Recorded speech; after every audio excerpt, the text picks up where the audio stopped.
할렐루야. 오늘도 임마누엘 주님이 우리와 함께 하심을 믿습니다. 그 하나님의 은혜에 사로잡혀 한 주간 믿음으로 승리하는 저와 여러분 되시기 바랍니다. 오늘은 대림절 마지막 주일입니다. 이제 나흘 뒤면 우리가 기다리고 사모하던 성탄절이 옵니다. 오늘 말씀은 아기 예수의 탄생을 기록한 마태복음의 말씀이죠. 이 말씀을 통하여 우리는 다시 오실 주님을 기다리며 2000년 전에 세상에 오신 그 임마누엘 아기 예수를 만나보는 소중한 기회를 갖게 됩니다. 임마누엘은 이사야 7장 14절의 예언에 따라 이 땅에 태어날 하나님의 아들의 이름입니다. 하나님이 우리와 함께 계시다라는 뜻을 가지고 있습니다. 이 임마누엘 사건을 따라 세상은 BC, Before Christ, 예수님 전과 AD, 아노 도미니, 예수님 이후로, 예수님 탄생 이후로 나누어집니다. 혼란스러웠던 과거와 새로운 은혜의 시대를 구별하는 기준이 된 것입니다. 바로 예수님의 탄생이. 그러나 세상을 바꾼 그 임마누엘 아기는 특별한 모습으로 이 땅에 태어난 것은 아니었습니다.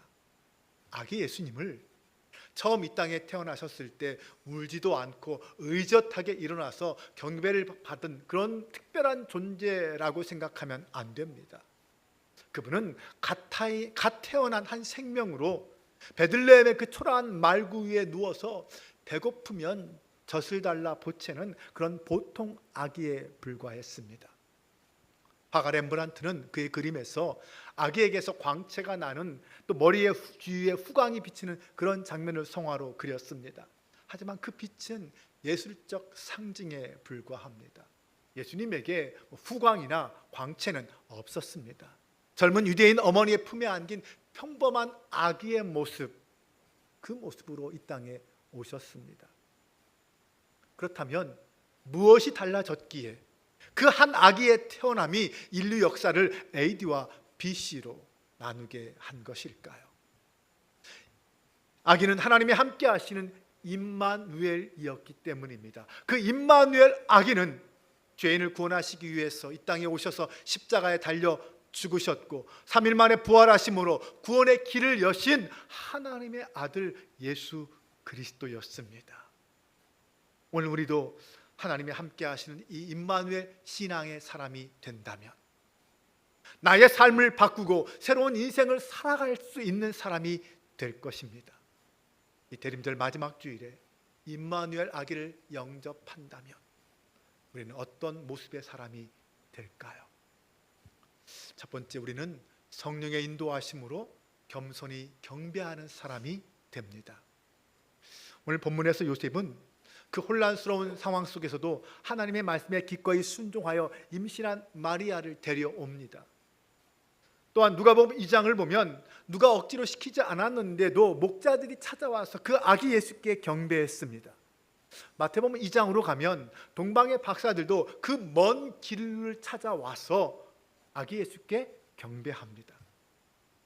여기서 목자들은 가까운 곳에 있는 사람을 상징한다면 이 박사들은 먼 데에서 온 사람들을 의미합니다.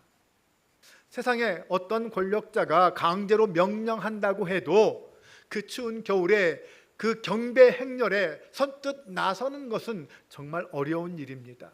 그러나 그들은 자발적으로 하나님의 인도하심에 따라 가까운 곳에서뿐만 아니라 그 먼 곳에서까지 아기 예수를 찾아와 경배했습니다.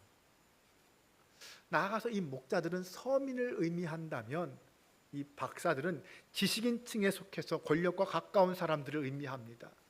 그런데 그들이 한결같이 하나같이 예수님께 찾아와 경배했습니다. 귀족들은요, 교만한 사람들입니다. 자기 존중이 강한 사람들이죠. 그러기에 자발적으로 누군가에게 머리를 숙인다는 것은 쉽지 않습니다. 동서양을 막론하고 선비정신이라는 것은 권력에 굴복하지 않는 정신입니다. 학자들은 권력에 굴복하는 사람들을 가장 치사하게 여기면서 상종하지 않으려고 해요. 학자로 인정하지 않으려고 해요. 그런데 그 박사들이 스스로 찾아와서 먼저 그 앞에 엎드려 경배했습니다. 더구나 그 손에는 당시 최고의 보물이라고 할 수 있는 황금과 유향과 모략까지 들고 말입니다. 그 마음이 진정한 마음이 아니라면 생각할 수 없는 경배의 모습입니다. 또한 아무리 서민이라 할지라도 그 목자들도 순순히 머리 숙일 사람은 아니었습니다. 베들레헴에서 양을 치는 목자들은 누구입니까? 바로 다윗의 자손들이죠. 그들은 다윗의 후손이라는 자긍심을 가지고 있었습니다. 그들의 선조 다윗이 누굽니까? 여호와의 이름으로 나가서 물맷돌 5개로 하나님을 모욕하는 그 블레셋의 거인 골리앗을 단번에 물리친 영웅 아닙니까? 통일 이스라엘 왕국의 성군이라고 할 수 있는 사람이 다윗입니다. 그 옛 영광을 기억하면서 지금은 비록 가난한 목자로 살지만 다윗의 고향을 지키며 살아가는 후손들이 바로 그들입니다. 그 자존심 강한 목자들이 천사의 인도에 따라 아기를 찾아가고 그 하나님께 영광과 찬송을 올려 드렸다는 것입니다. 그렇다면 오늘 우리는 어떤 모습으로 하나님 앞에 나아가 경배하고 있습니까? 자발적이고 겸손한 모습입니까? 기쁨과 감사함으로 나아가고 있습니까? 목자들처럼, 동방의 박사들처럼 기쁨과 찬양을 앞세우며 소명으로 경배하고 있습니까? 과연 하나님을 경배하는 나의 삶이 얼마나 우선순위에 올라와 있습니까? 사랑하는 여러분, 우리의 경배는 감정이 아닙니다. 기분 좋을 때는 경배하고 속상하고 기분 나쁜 일이 있으면 잊어버리는 그런 것이 아니라는 말입니다. 주님께 드리는 경배는 구원받은 성도의 삶의 의무이고 주님을 내 인생의 주권자로 고백하는 행동입니다. 오늘 우리는 이 성탄절을 기다리면서 성령의 인도하심에 따라 겸손히 순종하며 경배하는 그런 성도가 되어야 할 줄로 믿습니다. 하나님의 성전 앞에 나와서 삼위의 하나님을 찬양하며 구원의 주로 오신 그 임마누엘 아기 예수님을 향하여 경배할 수 있어야 합니다. 모든 성도들이 25일 그 성탄절에 그 기쁨과 감격으로 하나님을 찬양하며 예배할 수 있기를 바랍니다. 특별히 이번 성탄절에 이런저런 이유로 그동안 교회에 나오지 못하던 우리의 속회 식구들이 있다면, 선교회원들이 있다면, 또 우리의 가족들이 있다면 이번 성탄절엔 그들을 권면하고 그들을 초청해서 함께 예배할 수 있기를 바랍니다. 사랑과 평화로 오신 예수 그리스도를 함께 기쁨으로 맞이하는 그런 성탄이 되었으면 좋겠습니다. 그리고 이 성탄을 맞이하여 우리는 겸손한 마음으로 선행을 베풀어야 합니다. 작은 자를 도와주는 것이 곧 주님께 한 것이라고 하였습니다. 의지할 데 없는 외로운 사람들을 찾아서 작은 사랑을 전하면 주님께서 우리의 정성을 기쁘게 받으실 것입니다. 그것이 바로 임마누엘 주님께 경배 드리는 모습이 되는 것입니다. 그래서 우리 교회는 매년 성탄절 감사 헌금을 어려움을 당한 이웃들을 위해서, 선교지의 영혼들을 위해서 사용하고 있습니다. 이번 성탄 헌금 사용에 대하여 광고 시간에 말씀드렸지만 좀 더 설명해 드린다면 1층 카페에 들어오시면서 보셨겠지만 희망상자 50개가 준비되어 있습니다. 기아대책과 협이 함께 협력하여서 준비한 이 희망상자는 이번 주 화요일에 하안사동의 어려운 이웃들에게 전달될 것입니다.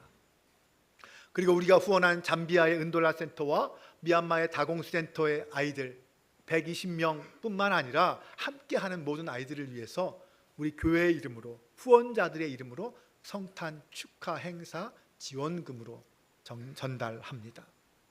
우리가 후원하는 선교사 3분에게도 성탄 행사 지원금으로 후원하고요. 광명 희망나기 운동 본부를 통하여 광명 지역 어려운 이웃들을 돕는 데 또한 사용합니다. 그래서 총 1,000만 원의 예산이 편성되어 있습니다. 여러분들의 기도와 사랑을 기다립니다. 혹 여러분들은 집에 추리를 하셨나요? 집에 추리하신 분 계세요? 요즘 잘 안 하시나요? 저희 집만 했나요? 저희 둘째 딸이 조그맣게 추리를 만들어서 세워놓았습니다. 우리 교회도 대림절을 맞이해서 성탄 트리를 교회 밖과 또 성전 안에 세웠죠. 이 성탄 트리를 통하여 우리는 성탄절이 다가왔다는 사실을 세상에 알리고 인류 구원을 위한 그 하나님의 사랑과 은혜를 선포합니다. 중세 서양에서는 늘 성탄 전야에 성극을 했답니다. 그 성극에는 에덴 동산에 아담과 하와가 등장하고 그리고 생명나무가 등장합니다. 무대 중앙에 그 생명나무를 상징하는 전나무를 세우고 거기에 선악과 모양인 사과를 달아서 죽음과 죄를 상기시켰다고 합니다. 그러고 나서는 이사야 11장 1절 말씀을 인용한 노래를 부르고 장미꽃을 그 나무에 달았다고 해요. 그것은 인간의 죄 때문에 닥친 그 죽음과 절망을 이겨내신, 생명의 꽃을 피워내 이겨내신 소망의 예수 그리스도를 상징하는 것으로 장미꽃을 달았다고 합니다. 이후에 사람들은 성탄 트리에 빵과 과자들을 달았습니다. 그리스도께서 생명의 양식이기 때문이었죠. 또한 그 다음에는 이 트리에 촛불과 전구가 추가되어서 반짝이게 했죠. 그것은 이 세상에 빛으로 오신 주님을 맞이하기 위함입니다. 이렇게 아름답고 상징성이 있는 성탄 트리를 만들어 세우는 정성이 정말 귀한 헌신이죠. 우리 교회는 성전 장식팀에서 그 일에 헌신해 주셨습니다. 그러나 무엇보다 중요한 이 성탄 트리의 의미는 우리 모두가 아기 예수께 경배를 드려야 한다라는 것입니다. 그리고 거기에 걸린 상징물들은 겸손의 열매로 드러나야 한다는 것을 말합니다. 성탄의 기쁨과 감사의 마음으로 또한 겸손한 마음과 사랑의 헌신으로 이 성탄절을 준비하는 저와 여러분 되시기를 주님의 이름으로 축원합니다. 임마누엘 주님을 영접한 우리는 두 번째, 하나님이 함께 하심에 평화의 사람이 될 수 있습니다. 주님이 태어나실 그 당시에도 세상은 전쟁과 대립으로 극심한 그런 상태였습니다. 평화가 없었죠. 로마 제국은 군사력으로 영토를 넓히고 있었고 유대는 그들의 식민지로 고통을 겪고 있었습니다. 기원전 1세기 말에 아구스투스 황제 때 이른바 이 팍스 로마나 시대가 열렸어요. 로마의 평화라는 뜻이죠. 로마에게 복종함으로써 정치적 사회적으로 안정하고 평화를 얻을 수 있다는 의미였습니다. 하지만 2000년 전 그날 그 성탄의 밤에 임마누엘 아기를 만났던 그 사람들은 팍스 로마나 로마 제국이 주는 그러한 거짓 평화가 아니라 하나님이 주시는 참되고 영원한 평화가 있다는 사실을 알게 되었습니다. 그들은 아기 예수님을 만남으로 평화와 구원의 하나님이 우리와 함께 하시고 계심을, 임마누엘 하고 계심을 깨닫게 된 것입니다. 목자들과 박사들이 바로 그 만남의 주인공들입니다. 특히 박사들은 유대인의 왕으로 나신 이를 찾아 경배하러 왔다고 했습니다. 당시 정복자 로마의 입장에서 보면 심각한 반역의 씨앗이라고 할 수 있습니다. 그래서 분봉왕 헤롯은 그 아기 예수를 찾아 죽이려고 했고요. 심지어 2살 아래에 있는 어린 생명들을 잔인하게 삭살했습니다. 그러나 평화의 아기 예수를 만난 목자들의 인격과 삶은 하나님께 영광 돌리는 삶으로 변화되었고요. 거칠고 조급하게 살아왔던 그 사람들이 평화의 화신으로 바뀌었습니다. 또한 길고 긴 여행 끝에 메시아를 만나고 참된 평화를 얻은 그 동방의 박사들은 헤롯 왕을 피해서 다른 길로 고향으로 돌아갈 수 있었습니다. 오늘 우리가 사는 이 시대의 평화를 생각해 봅시다. 우크라이나와 러시아의 전쟁은 계속되고 있습니다. 이스라엘과 하마스의 전쟁, 그 전쟁들은 수많은 사상자를 내고 사람들을 절망과 공포 속으로 몰아갔습니다. 철모르는 어린아이들 뿐만 아니라 수많은 양민들의 희생했습니다. 우리의 가슴에 견딜 수 없는 아픔을 주었습니다. 뿐만 아니라 여전히 세상에는 평화가 깨질 것 같은 아슬아슬한 긴장감으로 하루하루를 보내고 있는 나라들도 많습니다. 그 중에 하나가 바로 남북으로 갈린 우리나라 이 한반도 아닙니까? 북한은 핵무기로 무장하며 러시아와 밀접한 군사적 관계를 도모하면서 우크라이나 전쟁에 군인들까지 파송했어요. 이런 시대적 상황 속에서 우리는 어떻게 평화를 이룰 수 있을까요? 더구나 총칼은 들지 않았어도 이 세상에는 더 무서운 전쟁이 벌어지고 있습니다. 바로 무역 전쟁이죠. 미국과 중국의 패권 전쟁은 무역으로 불붙어서 한쪽이 수입품에 관세를 부과하면 다른 한쪽은 반발 관세로 보복하는 일이 반복되고 있습니다. 그로 인해서 여러 나라들이 고통 가운데 있고요, 우리나라도 너무 힘든 상황 아닙니까?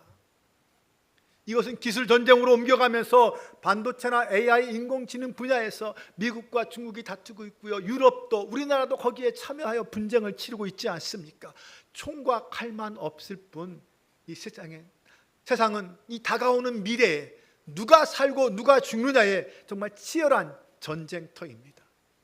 여기에서 살아남으려면, 아니 선도 국가로 나아가려면 정말 국가와 기업과 국민들이 함께 전심으로 노력하지 않으면 안 된 그런 시대가 되었습니다. 이렇게 주님 없는 세상은 평화가 없습니다. 하지만 이 땅에 평화로 오신 주님께서 우리를 향하여 말씀하십니다. 누가복음 6장 27절과 28절 다 같이 함께 읽어보겠습니다. 그러나 너희 듣는 자에게 내가 이르노니 너희 원수를 사랑하며 너희를 미워하는 자를 선대하며 위하여 기도하라. 아멘. 오늘 이 말씀 속에서 평화가 이루어짐을 믿으시기 바랍니다. 예수님은 십자가에서 모든 원수가 된 것을 무너뜨리셨습니다. 평화를 이루셨어요. 그 십자가의 은혜를 받은 우리는 이제 우리의 가정과 교회와 이 사회 속에서 주님을 따라 평화를 이루는 사람이 되어야 합니다. 네, 우리는 평화를 위해서 서로 사랑해야 합니다. 한없이 호의를 베풀어야 합니다. 자신을 낮추고 겸손히 기도해야 합니다. 이것이 주님 우리에게 명령하신 영원한 평화의 비밀입니다. 그리고 주님께서 친히 먼저 십자가에서 그 본을 보여주셨습니다. 그렇다면 오늘 나의 말과 행동은 과연 평화를 이루는 모습일까요? 예수님처럼 용서와 사랑을 실천하고 행하고 있습니까? 이 땅의 평화의 도구로 부름받은 우리가 주님이 부르신 각자의 삶의 자리에서 평화의 도구로 피스메이커로 쓰임받고 있습니까? 여러분, 먼저 사랑합시다. 먼저 손 내밀고 용서합시다. 너희 원수를 사랑하며 너희를 미워하는 자를 선대하며 너희를 저주하는 자를 위하여 축복하며 너희를 모욕하는 자를 위하여 기도하라. 바로 이 말씀이 오늘 우리의 삶의 현장에서 실천되는 저와 여러분 되시기를 주님의 이름으로 축원합니다. 세 번째로 임마누엘 주님을 영접한 사람은 구원의 주님을 전파하는 사람이 됩니다. 21절입니다. 아들을 낳으리니 이름을 예수라 하라.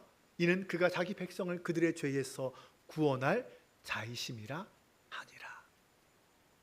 예수님의 이 땅에 오심은 구원의 시작이자 완성입니다. 성탄은 단순히 기억하는 날이 아닙니다. 그날은 선포하는 날이어야 합니다.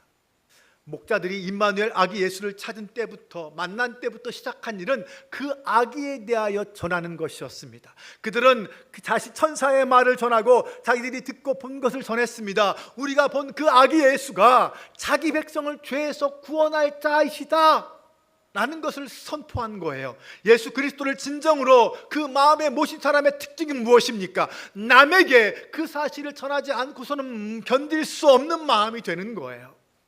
마치 사마리아 그 수가성 우물가에서 주님을 만났던 그 여인처럼 말입니다. 오래전 보험 세일즈 왕으로 불렸던 미국의 엘러 레터만이라는 사람이 있었습니다. 이 엘러 레터만은 포브스지가 선정한 세계 10대 세일즈맨 중에 한 명이었어요. 보험 영업을 시작한 지 2년 6개월 만에 1000여 건의 단체 보험 계약을 따내는 아주 탁월한 영업 실적을 기록한 사람입니다. 레터만이 영업하면 돌멩이도 상품으로 변한다라는 속설이 생길 정도로 영업에서 독보적인 존재였습니다. 그가 쓴 거절당한 순간 영업은 시작된다라는 책이 20개 언어로 번역되어서 지난 25년간 2천만 권 이상 팔렸다고 합니다. 그런 그가 보험 세일즈를 잘할 수 있는 두 가지 방법을, 비결을 말했습니다. 먼저 이 보험이 당신에게 정말 적합하고 유익한 것이라는 확신을 주어야 한다는 것입니다. 당연하죠. 듣는 사람이 보험 권유자가 정말로 내게 좋기 때문에 권하는지 아니면 그저 자기의 돈벌이로 권하는지 구분할 수 있습니다. 네, 알 수 있어요. 정말 권하는 사람이 정말 좋은 경험을 하고 있다는 사실을, 이것이 정말 분명하고 확실하다는, 꼭 필요하다는 사실을 보여주어야 합니다. 확신을 주어야 하죠. 레터만 세일즈의 두 번째 방법은 보험 대상자를 만나기 위해 그 사람을 일주일 동안 연구하라는 것이었습니다. 많이 준비하고 계획해야 그 계약을 성공할 수 있다는 것입니다. 저는 이 이야기를 읽으면서 우리의 복음 전도가 보험 세일즈보다는 더 나아야 하는 것 아니냐, 이런 생각을 했어요. 그러면서 이 레터만의 세일즈에서 전도의 가능성을 배울 수 있었습니다. 여러분, 복음을 전하기 위해서는 먼저 나 자신이 복음에 확실히 있어야 하지 않겠습니까? 내가 분명한 구원의 확신과 십자가의 능력에 사로잡혀야 합니다. 그 확신을 내가 가지고 있어야지, 보여주어야지 상대방에게도 확신을 줄 수 있다는 것이죠. 구원이 무엇인지, 예수님이 내 인생을 어떻게 바꾸어 놓았는지 보여주어야 합니다. 간증해 주어야 그도 예수님을 받아들일 가능성이 생기는 거죠. 또한 무엇보다 더 필요한 것은 우리가 전도할 그 영혼에 대한 사랑과 기도입니다. 레터만이 보험 대상자에 대하여 일주일 동안 연구하라고 했습니다. 그것처럼 우리도 우리의 전도 대상자들을 연구해야 돼요. 그가 어떤 사람인지, 그에게 무엇이 필요한지, 그의 고민과 아픔이 무엇인지 알아야 합니다. 그래야 그를 위해 기도할 수 있습니다. 철저한 기도와 사랑과 준비가 결국 하나님의 역사를 이룰 수 있다는 것이죠. 또한 하나님의 구원은 철저한 준비와 희생 속에서 이루어졌다라는 것을 알아야 합니다. 주님도 우리를 그렇게 구원해 주셨어요. 네, 하나님은 이 연약한 우리 죄인들을 위하여 창세 전부터 구원 계획을 준비하셨습니다. 하나님의 선하신 창조의 그 아름다움을 무너뜨리고 스스로 타락한 그 인간들을 구원하시기 위해 창세 전부터 철저하게 준비하시고 계획하셨다는 거예요. 그리고 마침내 끝내는 예비하신 당신의 아들 그리스도까지 이 땅에 보내셨습니다. 이런 위대한 하나님의 구원의 역사를 우리가 깨닫게 된다면 우리는 하나님의 구원 계획과 그 인도하심에 순종하지 않을 수 없을 거예요. 무조건 아멘하고 주님 앞으로 달려갈 수밖에 없습니다. 하나님의 창조와 구원의 역사는 레터만의 세일즈와는 그 차원이 다르지 않습니까? 하나님의 놀라운 은총과 사랑의 결과가 하나님의 구원 아닙니까? 레터만의 세일즈가 자신의 이익을 위한 것이라면 우리 하나님의 창조와 구원의 역사는 당신 자신까지 희생하면서까지 우리를 사랑하신 은혜 아닙니까? 여러분, 복음 선포는 주님이 우리에게 주신 최고의 명령인 줄로 믿습니다. 성탄절은 바로 그 하나님의 명령을 직접 증거할 수 있는 최고의 날입니다. 성탄이 그 하나님의 놀라운 사랑의 증거이기 때문이죠. 성탄이 임마누엘, 우리와 함께 하신 그 하나님의 은총이 가장 확실하고 분명하다라는 증거이기 때문입니다. 그 놀라운 구원의 은혜를 이웃에게 자랑하고 증거하는 성탄절이 될 수 있기를 바랍니다. 사랑하는 여러분, 이제 다가올 이 성탄절에 우리는 임마누엘 아기 예수님을 만나게 될 것입니다. 예수님을 만나야 하는 우리는 먼저 구원의 주님을 분명히 고백하고 확신을 가져야 합니다. 나아가 그 구원의 주님이 참된 평화를 가져다 주시는 분임을 이 세상에 널리 전하는 복음 증거의 사명을 감당해야 합니다. 이 땅에 임마누엘로 오신 아기 예수님은 고요히 이 세상에 오셔서 그 낮고 천한 말구 위에 누우셨습니다. 여러분, 요셉의 가정은요, 당시 세상적인 그 어떤 배경도 가지고 있지 않았어요. 누가 주목할 수 없는 그러한 평범한 연약한 가정이었습니다. 그런데 그 아기를 향하여 목자가 찾아왔고 박사들이 찾아왔습니다. 그리고 그 아기 예수님을 만난 사람들은 하나같이 하나님의 영에 감동되었고 그 앞에 경배하고 평화를 얻었고 그 사실을 전하는 사람들이 되었습니다. 사랑하는 여러분, 오늘 우리는 어떤 모습으로 그 주님을 맞이하고 있습니까? 아직도 BC의 그 어둠 속에 머무르고 있지는 않습니까? 이제는 AD의 그 빛으로 새로운 삶의 자리로 나아가야 하지 않겠습니까? 성령의 인도하심을 따라 겸손히 주님 앞에 예배드리는 그 성탄절이 우리에게 찾아오기 바랍니다. 주님이 주시는 참된 평화를 이루며 삶의 자리를 임마누엘로 만드는 저와 여러분 될 수 있기를 바랍니다. 날마다 언제 어디서나 복음 증거의 삶을 살아가는 저와 여러분 되시길 축원합니다. 이것이 이번 성탄절에 우리가 누려야 할 새로운 AD의 시작입니다. 임마누엘 이전과 임마누엘 이후의 내 모습을 내 마음의 거울에 비춰봅시다. 그리고 조용히 나의 믿음을 점검하면서 한 주간 마지막 성탄의 절기를 보낼 수 있는 저와 여러분 되시기를 주님의 이름으로 축원합니다. 우리 함께 찬양합시다. 찬송가 105장 오랫동안 기다리던 주님 강림하셔서 우리 성탄을 기대하며 소망하며 찬양 고백합니다.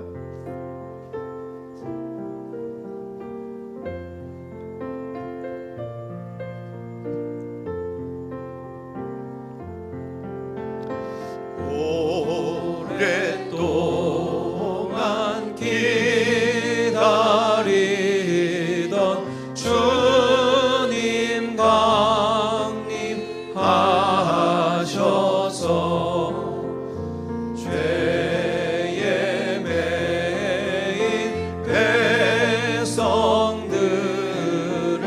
자유 얻게 하시네. 주는 우리 소망이요 힘과 위로 되시니 오래 기다리던 백성 많은 복을 받겠네. 모든 백성 구하려고 모든 백성 구하려고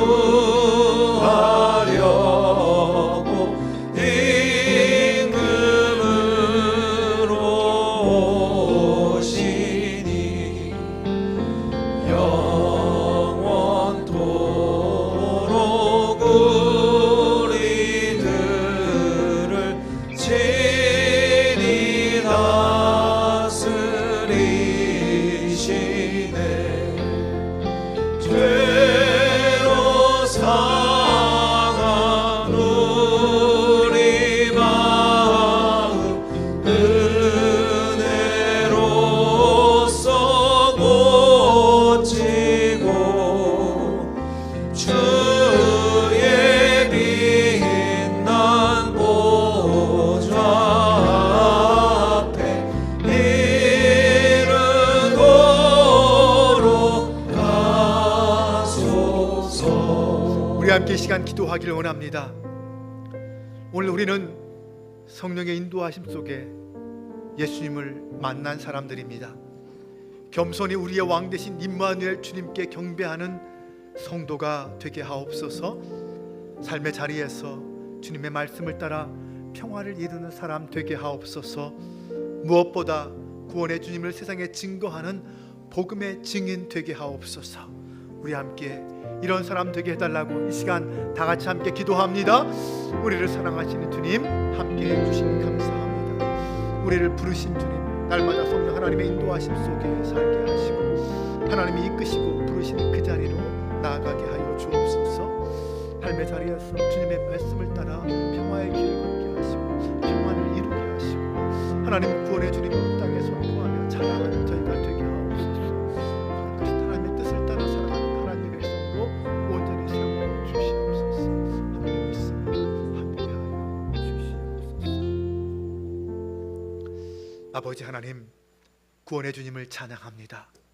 우리를 위하여 창세전부터 구원의 계획을 세우시고 끝내는 2000년 전 예수 그리스도를 통하여 구원을 이루심에 감사합니다. 오늘 우리 안에 구원의 주님을 믿고 다시 오실 주님을 기다리며 경배와 찬양의 삶을 살아가게 하옵소서.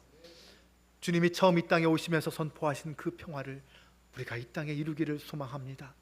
소망의 주님, 우리를 평화의 도구로 사용하여 주옵소서. 세상은 전쟁과 분열과 공포가 뒤덮고 있지만 우리에게는 주님의 영광을 기다리며 겸손과 순종으로 평화를 세워나가는 헌신과 희생의 믿음을 주옵소서. 무엇보다 주님의 마음을 품고 영혼을 바라보게 하시고 예수 그리스도의 십자가 복음을 선포하는 복음의 증인 되게 하옵소서. 사랑의 주님, 이 성탄의 절기에 우리 마음이 이웃을 향하게 하옵소서.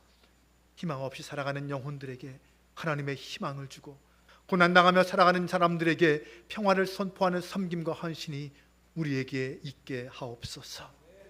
오랫동안 기다렸던 주님을 만남으로 평화의 도구가 된 목자들처럼 오늘 우리도 다시 오실 주님을 기다리며 이 땅에 주님의 구원을 선포하는 주님 나라 백성이 되게 하옵소서.